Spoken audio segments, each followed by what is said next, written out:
Well, in an effort to address the water crisis in Tshwane, the mayor, Cilliers Brink, is set to meet with the Water and Sanitation Minister, Senzo Mchunu, today. They are expected to discuss the refurbishment of the Rooiwal WasteWater Treatment Plant. Let's get more now detail around who should be held accountable for the Hammanskraal water situation. And we're joined in studio by ActionSA's Hans Coetzee, and we also joined by the Democratic Alliance's Ofentse, Madzebatela. Good to have you, gentlemen, in studio. Thank you very much for your time. Can I start with you, Thank you, Mr. Coetzee? You specifically went out on a limb in 2020 when the contract to upgrade or refurbish the Rooiwal WasteWater Treatment Plant, you as ActionSA said, we actually are not happy with the awarding of this contract and we want it investigated. In short, what did your report spring up? Thank you very much for the opportunity. I think let's lay it on the table. The moment that the contractor was appointed, I saw some red lights, which I then reported to the city directly in a document form with 16 points. And my concerns was that this tender was irregularly appointed. The contractor did not qualify, was not registered on the database. He did not have the R1 million to do the site establishment. The city had to then pay in advance 71.3 million rand for material to be bought. Just so the viewers understand exactly, when you say the contractor did not have money to basically lay the first construction steps, and as a result the city had to fork out R1 million, in terms of the rules, when a company is going to engage in a big infrastructure project, that company has to have money in the bank. Is it not the case? That's correct. If you look at the bidding processes where politicians are not allowed to be involved, the bidding committee is approving and then it goes to the city manager for final approval. Now, the bid specification committee, when you don't qualify according to certain regulations, you must then be deleted from the list. And the other companies that come on must then be. There was a court case between Blackhead and Bickercon, because after the letter that I've sent to the city, they replied to me. And as a politician, I said, I cannot be part of this process at all. I distantiate myself because we're standing for the rule of law. And therefore, we reported it then to the SIU. We had the human rights investigation. In fact, when I came back now, just before I came back as a councillor again, because I was previously with the DA, then what happened is we then put a motion to council and we requested the independent forensic investigation, which was then given them 90 days.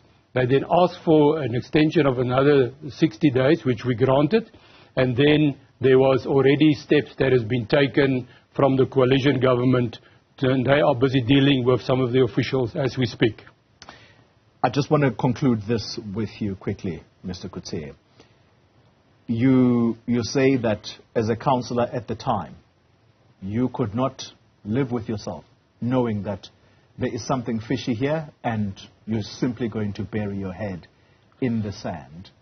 The mayor spoke to us on Wednesday and he said, as politicians, we're not supposed to interfere with administrative processes, and therefore the awarding of this tender obviously would have been at the administrative level. When you say, as politicians, you are not allowed to interfere in administrative processes, surely though, when you sense that something is wrong, you've got to do something about it, which is exactly what you did. Do you accept that from the mayor, that it's almost as though the councillors, their hands were tied simply because they are politicians and they cannot tell administrators what to do? As politicians, we've got a duty to do oversight. And that's exactly what we've done. If I can just shortly explain to you, when a project has been approved by the bidding committee and by council, they then call the councillors and they inform them of this project is going to start. Now, when I read through the document after approval, That's where the councillor comes in, because he must appoint what we call a CLO on the project. Right. I've realized in that documentation, but this guy is not registered on the database, and I'm referring to Blackhead. Yeah. Then also CMS, and then NJR is the other company that's included. And if you look at this moment, with that letter, I've said to them that due to this legal processes, you cannot appoint a person. But then it's when the city went under administration. And then the project continued because they went to court, and the legal guys did not defend the city. And unfortunately, in a case like that, when they CC, they did not take out my email address, so I've got the letter in writing. So what I'm saying to you today is facts. And I have discussed it as a coalition government with our new mayor, and we decided that we need to find a solution. And we'll talk about the solutions just now, if it's right with you. Mr. Madzebatela, you are a DA councillor. Yes, sir. In Tshwane. I asked the mayor a similar question I'm going to ask you today. Can you really claim ignorance that when Edwin Sodi's Blackhead company was part of this, can you, with a clear conscience, claim ignorance when, in fact, dating back to 2015, the Auditor General had already said a lot of stuff about a contract that Edwin Sodi was involved in the Free State? We're talking asbestos. In fact, it wasn't just the Free State.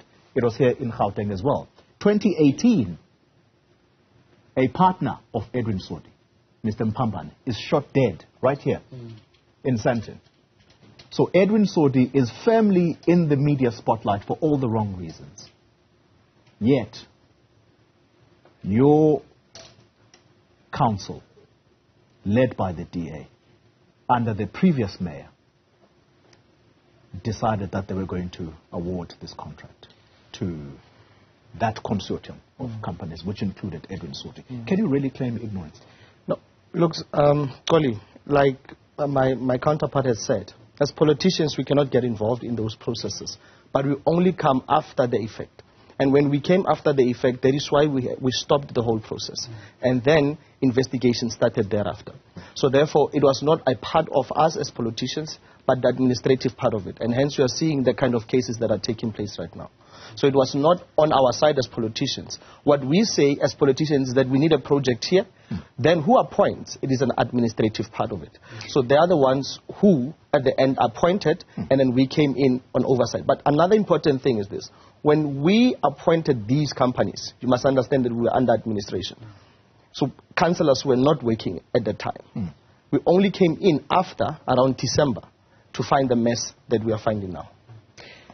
The mayor, as I mentioned, we spoke to him on Wednesday, and I just want us to listen to what he has had to say when you speak about the administrators, the officials now, who work within the municipality, because these are people that we understand were part of the bid evaluation committee, which awarded this particular tender. Let's just have a listen to what the mayor said around these people. There is a forensic report that has been considered by the City Council even before I was elected as the mayor on the 28th of March that implicates several senior officials in the city. Disciplinary investigations are underway. In fact, I am told that the city has closed its case against these officials and now await their defense. That's the mayor of Tshwane. There's a specific question I have for you, Mr. Madzebatela, around these officials.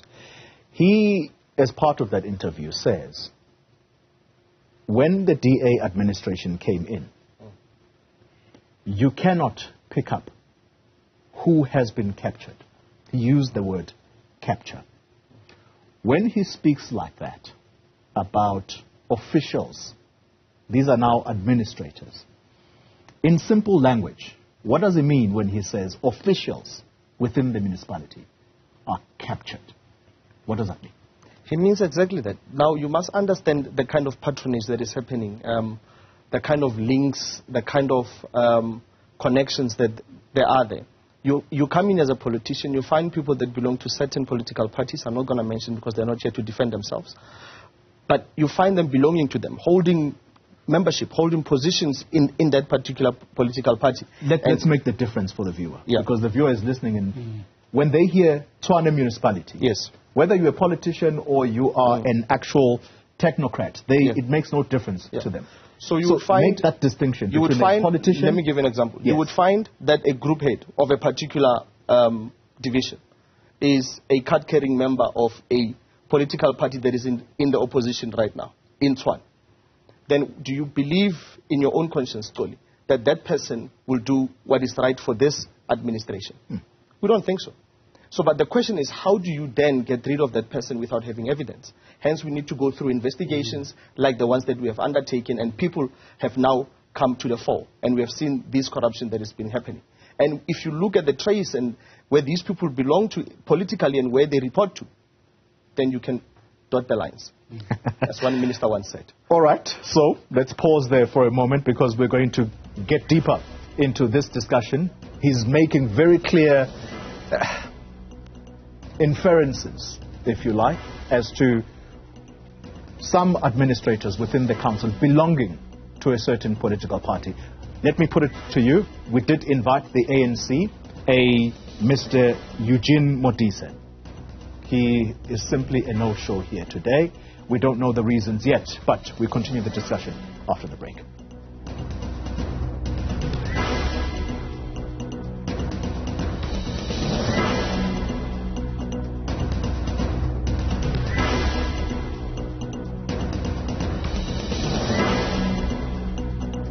If you're just joining us, you find us in the middle of a discussion around the cholera crisis that is unfolding in Hammanskraal, that now also spreading beyond Gauteng's borders. Let's remind you, 21 people have died as a result of the cholera outbreak in Gauteng alone, and then there has been another fatality outside of Gauteng, in the Free State to be specific, and so the total number of people succumbing to this waterborne disease, 22 in total. In studio with me, I have ActionSA's Coetzee and the Democratic Alliance's Ofentse Madzebatela. Gentlemen, thank you very much for staying on. Let's pick up with you, Mr. Coetzee. When Mr. Madzebatela talks about officials within the municipality belonging to a certain political party, now viewers will know that Tshwane from 2016 has been run under a coalition government as led by the Democratic Alliance. I'd like for people to spell out in clear terms. When he says they found councillors belonging to a certain political party, should we hide it? Who this political party is that these administrators belong to? Because we're trying to find people to be held accountable here. Thank you for that question. When I speak facts, and I've got nothing to hide because I've got proof. Well, this thing started actually originally in 2004, right, under the ANC government. 2011 to 2016, some work was done. From 2016, it started going down, and this is where the problem started with this specific project. Right. All stakeholders were present on site with investigations. Now I'm referring to Minister Mhlobo, Minister Sisulu. Mr. Sisulu made promises to the then Executive Mayor Randall Williams that they will support the city of Tshwane with Phase 2 as well as Phase 3. 2-3 months later, the President Ramaphosa moved her to another position. So it was all just words, empty words, but no action. This is the reason why we decided that we need to, for the community's sake, and the reason why I pushed these boundaries further than what I'm supposed to. I know where the boundary is lying between state and party, but what we need to know is that from the Rooiwal sewer plant, you've got about 15 to 20 kilometers farmers. Now those farmers are so seriously affected that they lost between 6 to 7 harvests already. There's some of them that lost animals, were dying. As a direct result of As a direct result of the sludge that is in. Because of the machinery, if you look at the age of the machines, we started processes now with the coalition government, and we made about 1.5 million per year for the next 3 years available so that we can do the following. is to install the new belt presses on the top. Now, if I can just explain to the community what the belt presses mean. It's when your raw sewage comes in from the community side. It is to separate the sludge and the water from each other. The sludge then goes to a concrete slab where it's dried and put through processes, but the water that then goes into your plant will then go through a chemical process where certain chemical processes will take place, and before it goes into the river, there will be also a chlorination process, and the level of the water, the quality of the water that then goes into the river is then of a much better quality. So then it goes all the way down to Hammanskraal, and what we've realized is that the water plant, we must separate the two. You've got the sewer plant at Rooiwal, and at Temba Hammanskraal, you've got the water purification plant, which is two separate entities altogether. Now, that plant is one of the best in Africa, but that plant was not designed to purify sewer water. And this is what we need to understand. You get the different levels, but then the last point I want to mention is that we also got an influx of grey water, which is industrial pollution. I've just seen on your program now before we came in the Vaal, is the same problem with mines, with acid water. We don't have it in this case, but we definitely have a black water coming in from the Roslyn area, which is industrial pollution that we also need to look at. Mr. Madzebatela. Maybe quickly, just to help also here. It's not 1.5 million, but it's 150 million yes, that we are putting in the next 3 years to deal with the situation, as Mr. Coetzee has indicated, as a city. Right. But also, another thing that he spoke about is the timelines of what has been happening. On the 28th of September last year, when we voted for this forensic investigation, the ANC and the EFF voted it down. Let's note it. So, thank you. We've got to remember, I brought you here to say who is to be held accountable. You have suggested earlier that administrators, let me not say the entirety of the Tshwane administrators, but some administrators belong to a certain political party. I'm going to push you further. Who is this political party that they belong to? And are you suggesting that they knowingly gave a contract to a company that neither had experience of this, nor was it registered with the CIDB? I think Mr. Coetzee has covered that part to tell you that this company was not ready to even start a simple thing as site establishment. They were just simply not ready to do that. But for us to say that they knowingly gave it, let's allow the process to finish. They are under disciplinary hearings. They are giving their own presentation. I do not want to prejudice the process, and let that process with the city manager continue, and let's find out at the end what will be the verdict on these administrators. How many officials are we talking? So far, it's 4, but there are others coming. 4 people right now undergoing disciplinary hearing. Let's wrap it up. Mr. Coetzee, 21 people in Gauteng alone are dead because of the cholera outbreak. I would like to find out from you who you think should be held accountable for these deaths. In my view, I don't like it if any person die, no matter the reason. And it's like the councillor is saying, we need to allow the legal process to do the proper investigation through SIU, because it is subjudicated at this moment due to the fact that the human rights lawyers has put a report together. The forensic investigation report from the city of Tshwane through ActionSA was also put on the table, was also submitted to SIU. So we don't want to compromise the process, but I think if that processes are correct and people are found guilty, there must be consequence management. Lastly, I want to say what I found with all these studies that I've made is, number one, when any person is appointed in any municipality in the country, number one is they must go through a screening and vetting process. According to national legislation, which was approved in Parliament in 1996, it just never implemented.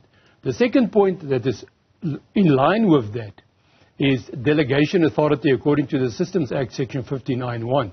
So it is the responsibility that when a new government comes in, they put the delegation authorities in place. The city manager then issue every official, basically like terms of reference to say, This is what you can do and this is what you cannot do. Yeah. And because that was not in place, then consequence management is a challenge. But we have now started. A letter was sent to HR. So all people that will be employed in the city of Tshwane, we have put those measures in place, and consequence management must be taken place. And the people that are found guilty in this case, they must be harshly dealt with. All right. Consequence management. The people that are undergoing disciplinary hearings right now, you said 4, but there are others coming. Those are your words. Yes. The municipal manager is the ultimate authority. That's the accounting officer within a municipality. Is that person the very same person that was there when this contract was awarded? No, if you would recall, we have appointed a new city manager last year. That is Mr. Johan Metler, and he's the one who's overseeing this process. It's not that one. The one that was part of this was the one who came with the administrators, and he continued on the acting basis until we appointed Mr. Metler last year. So it's not the same person. And so where is that person that came with the administrators? Where is that municipal manager at the time? Let's allow the process to happen, Koli, and let's find out when these investigations are done, if this person is also implicated in all of this. But he was the accounting officer at the time. The reason I ask that is purely because the ultimate authority within the municipality, administratively, it's a municipal manager. Yes. That's the person who holds the purse strings within the municipality. Yes. And I'm saying that that is one of the people, surely, that should come in for a hammering. In fact, not just only him. The administration that was in charge at the time must tell us how did this appointment go through. If I can just add there, if you allow me. While we were outside with the administration, I personally sent questions to the provincial legislator requesting MEC Mahela, who put us under administration.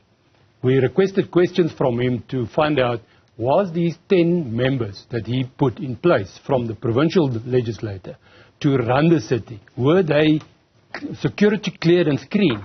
And I've got it in writing where his answer was no. Now, what my question is, how can you put a CFO, a Chief Financial Officer, in charge and give him a checkbook to run a city with a budget of nearly 53 billion rand, but you are not screened? Gentlemen, the two of you, as you're speaking, you're actually reminding me of what occurred at that time when you say the municipality was placed under administration.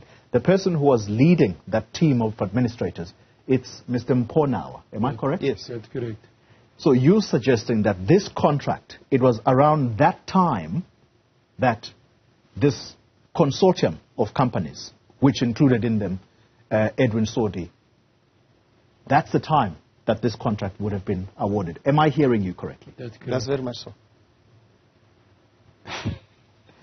So, but the ANC says the people who are in charge Yeah. of this administration, it is the DA, and it has been so since 2016.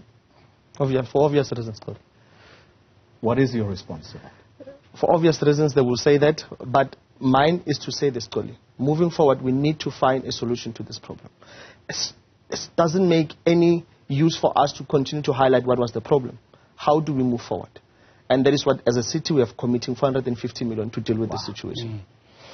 All right. Well, I hope at least the fog has been removed from our eyes. And as mentioned before, I did invite an ANC councillor, ANC caucus chairperson in Tshwane, a Mr. Eugene Modise. Unfortunately, they didn't show up today. But let me thank you for coming in.